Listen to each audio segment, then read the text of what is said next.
兄弟们，随着春天的到来，我们体内的爱情荷尔蒙也随之爆表，而且不光我们人类会有这样的情况发生，有的小动物也会这样。就拿我们常见的小猫来举例，猫的发情期一般都是在冬末夏初，所以前途君的一个朋友就为了防止自家的小猫因发情而引发一系列问题，就决定带着它去宠物医院做绝育。我莫名的庆幸，幸亏咱是人类，要不然连下半身的权利都不在自己手上。就当我想到这儿的时候，朋友突然问了我一个问题，你说给猫做绝育是割掉蛋蛋，这样就从根本上消灭了精子，可是咱人类做绝育的话，其中有一个方法是结扎，那你说结扎后精子都跑哪儿去了？它出不来，难不成是硬生生的给憋回去了？对于这个问题，我们还真得详谈一下，因为很多人对这件事儿都存在着误解。且听前途君来跟大家好好唠唠。首先，很多人一听到结扎这两个字，第一时间可能会想，结扎是不是要往钉钉上打个结？是不是以后我就没有小蝌蚪了？会不会结扎一完事儿我也就不行了？这说明什么问题？这恰恰证明了我们对于结扎这件事儿了解的太少，而人对于未知的事情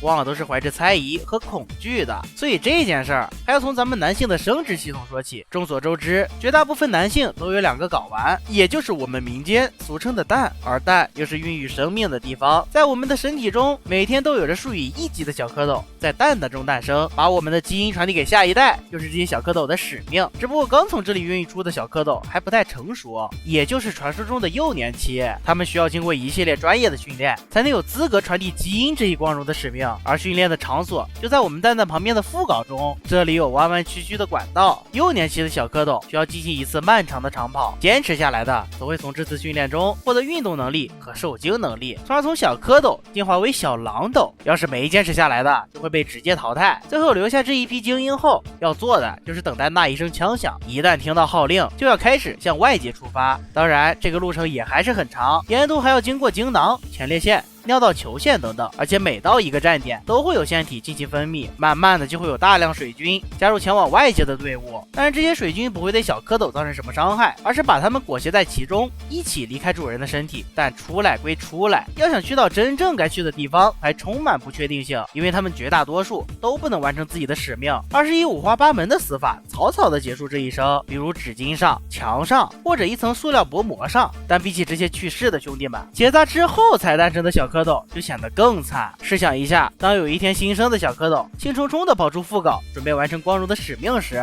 却发现跑道被堵住了。大家也都是第一次遇到这种情况，一时半会儿不知道咋办，慢慢的也堵得越来越多，直到巨噬细胞的出现，它会将小蝌蚪们全部分解，都会被血液吸收，从而实现了自产自销、循环利用，和自己的主人一起走向生命的大和谐。在纸巾上牺牲的兄弟好歹见了世面，而结扎后的蝌蚪连门都没出就没了，完全没有什么可比性。所以不用担心一旦结扎自己哪一条管道会被憋爆，因为即使是医学领域相当发达的今天，我们依旧无法完全解读人体当中的所有秘密。能进化到如今这一步，说明我们人类身体中还有着巨大的潜能。那么到这里就得跟大家说一下关于结扎手术的过程了，因为虽然潜力无极限，但疼它是真的疼啊。其实这个手术过程并不是很复杂，在开始之前，医生会先触摸你的蛋蛋，在找到输精管后就准备动刀子了。他会在你的外层皮肤上切一个约0.5厘米的小口，然后把输精管掏出来剪去一小段，再把两端扎起来后给你放回去，最后往伤口上贴一个创可贴，就大功告成。当然有的医生会觉得这样伤口不牢固，会问你要不要用针线缝起来，这个时候一定要慎重考虑，因为首先拆线会很疼，更何况这线还缝在你的蛋蛋上，所以可想而知等到拆线的时候，这后果有多么严重。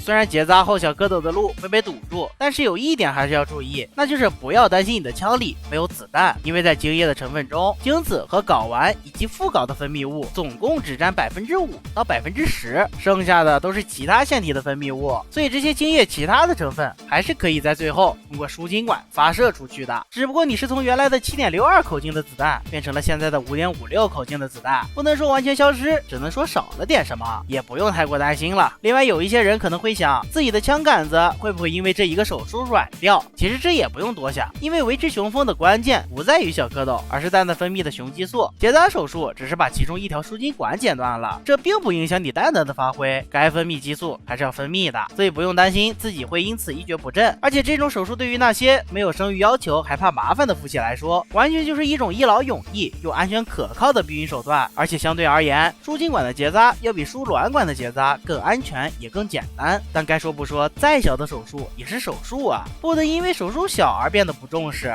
要知道是手术就会存在感染和血肿等风险，所以在决定做这个手术之前，一定要结合自身的实际要求和伴侣双方的身体状况来考虑。而且在手术后的初期阶段，不能马上开始没有保护的为爱鼓掌，需要等到2个月以后，或者说达到20次排精以上，再加上通过精液化验证实没有精子了，才可以开始享受没有隔膜的爱。而如果说有的男性兄弟在手术之后出现附睾淤积、硬块结节或者慢性局部疼痛的话，要及时去医院治疗，把危害控制在最低。再来就是要告诉大家，虽然结扎手术可以让你不再为后背的事情发愁，但这件事儿是可以通过腹通手术重新恢复的，让你有了后悔的机会，并且输精管要比输卵管腹通成功的概率要高。理论是这么个理论，但还是要随时做好心理准备，因为手术也会存在不可逆的风险，开始之前还是要慎之又慎啊。总之要记住一句话，那就是没有最好的避孕方式，只有适合你们的避孕方式。那么以上就是本期视频的全部内容啦。倘若还有小果没有补充的，欢迎在评论区留言讨论。我是茄子君，我们下期再见。